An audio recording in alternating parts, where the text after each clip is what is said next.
How did India and Pakistan become enemies? Why do they keep fighting over Kashmir? And what happened to this part of the world before the British came along? Hey guys, thanks for tuning in to another episode. Today, we're going to go back in time to the mid-20th century and try to answer these questions. If you want to get started on learning about this turbulent region of the world, then this is a great place to start. Stick around until the end, because we will be looking at the consequences of partition and why the effects are still being felt today. So without further ado, let's dive right in. But first, a quick word from our sponsor, Brilliant. Do you struggle with math and science? You're not alone. That's why Brilliant has created thousands of lessons taught by award-winning teachers to make learning fun, engaging, and effective for all ages. Brilliant uses interactive challenges to teach you coding, math, physics, and more. Learn concepts, practice, and review interactively. There's no need to cram. Brilliant breaks down big topics into small, digestible lessons. They've made learning so easy and convenient. Simply take a quiz when you sign up, and Brilliant will match you with content based on your interests and goals. Their services can help students of all ages, from kids to adults. They have something for everyone. So tell me, what do you see in this picture? Maybe cows, maybe a road. How about if I add this picture to the mix? Does anything stand out to you? Still nothing? Well, what about this? What do you think these three photos have in common? Did you notice that each photo is of a different country? Of course you did. You're smart like that. But if you were still confused, let me clarify it for you. These are the only three countries on Earth that have borders within borders.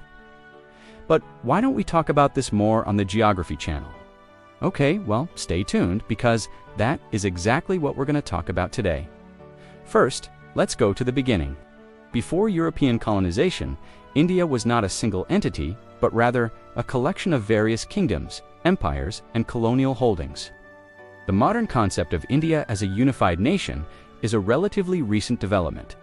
During the 18th century, the British East India Company began establishing its dominance over the Indian subcontinent, exploiting resources and engaging in trade. In 1858, after the Sepoy Mutiny, the British Crown took direct control, marking the beginning of British Raj. Under the British Raj, which lasted until 1947, India became a crucial part of the British Empire, providing raw materials and serving as a market for British manufactured goods. The British introduced sweeping changes to the social, economic, and political landscape of India. They implemented new laws, reformed the criminal justice system, and reorganized local governance, often drawing upon traditional practices while incorporating British elements. The introduction of English education and the spread of Western ideas contributed to the growth of nationalism. As Indians increasingly became aware of their shared heritage and identity, resentment towards British rule intensified. Leaders like Mahatma Gandhi emerged, advocating for independence through nonviolent resistance, civil disobedience, and peaceful protests. Decades of activism culminated in India's hard-won freedom on August 15, 1947. However, the path to independence was fraught with complexity and unforeseen consequences. At the heart of this turmoil lay the question of religious diversity. India's population was, and to some extent still is, comprised of a multitude of religious communities, predominantly Hinduism, Islam, Sikhism, and Christianity, among others. This religious mosaic was not merely a fact of life, but a source of unity and cultural richness. Yet, as the 20th century progressed, religious tensions escalated, driven by factors such as competition for resources, changing socio-economic dynamics, and deliberate political manipulation. The British, adept at the art of divide and conquer, often exacerbated these tensions for their own advantage. The burgeoning Indian nationalist movement was not immune to these fault lines. While leaders like Gandhi championed the idea of a secular and united India, others argued for separate states based on religious identities. Muhammad Ali Jinnah, a prominent Muslim leader, became the foremost advocate of Pakistan, a proposed state that would serve as a safe haven for Muslims in a post-colonial world. This vision was rooted in concerns about the potential marginalization of Muslims in a predominantly Hindu state. As the pressure for independence mounted, the British found themselves in a precarious position. By 1947, the costs and complexities of maintaining an empire far from their shores had become increasingly burdensome, particularly in light of the Second World War. The war had drained the British economy, and public sentiment in Britain itself was shifting towards withdrawal. As the curtain fell on British rule, the task of redrawing the map of India fell upon Lord Louis Mountbatten, the last Viceroy of India, tasked with overseeing the final stages of British rule and the transition to independence. Mountbatten faced the monumental challenge of delineating borders that would satisfy all parties. But the reality was far from ideal. Despite its vastness and diversity, India was to be carved into two separate states, India and Pakistan.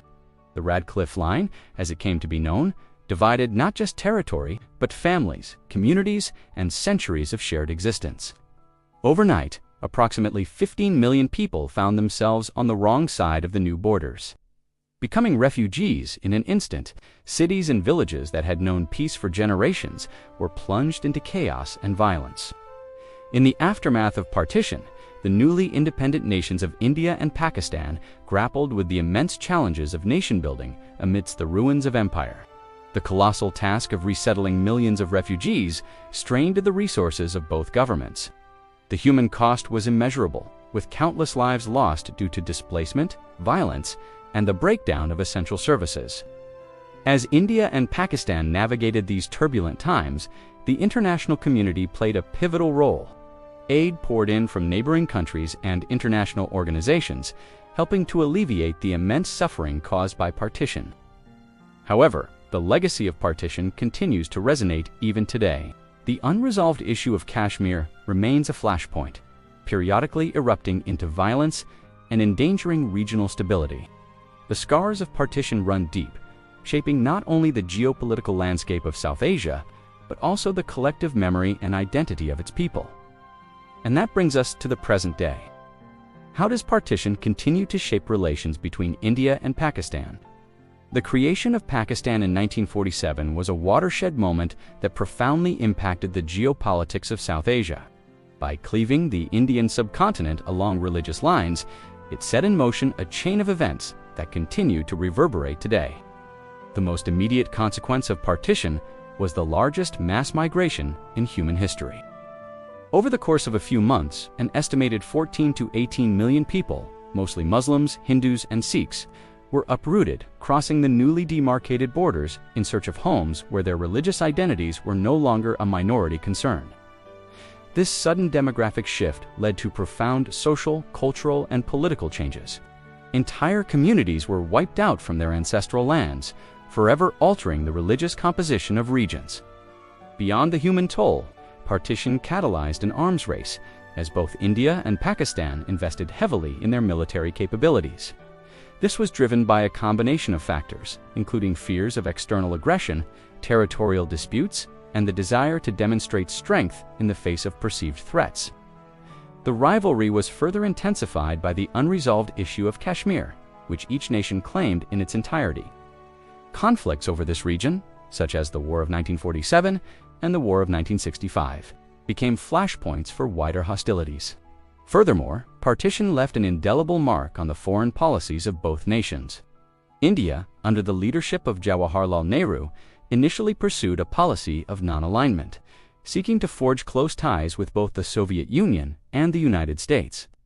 Meanwhile, Pakistan's foreign policy was shaped by its alliance with the US and later its evolving relationship with China. These alliances added a Cold War dimension to the rivalry, turning the border dispute into a strategic chessboard. Moreover, the partition cast a long shadow over cultural and people-to-people exchanges. Mistrust and hostility between the two nations hindered collaboration in areas such as trade, transportation, and communication. Over time, this atmosphere of suspicion has permeated civil society, affecting ordinary citizens on both sides. And so the rivalry between India and Pakistan has endured, marked by periods of intense hostility and tentative moments of The nuclear arms race, while alarming, serves as a reminder of the stakes involved and the need for restraint. Ultimately, the consequences of partition continue to play out on multiple levels, underscoring the enduring impact of this momentous event on the geopolitics and societies of South Asia. That's a wrap, folks. I hope you enjoyed this crash course on partition. If you want to learn more about South Asia, then be sure to subscribe. Until next time, thanks for watching.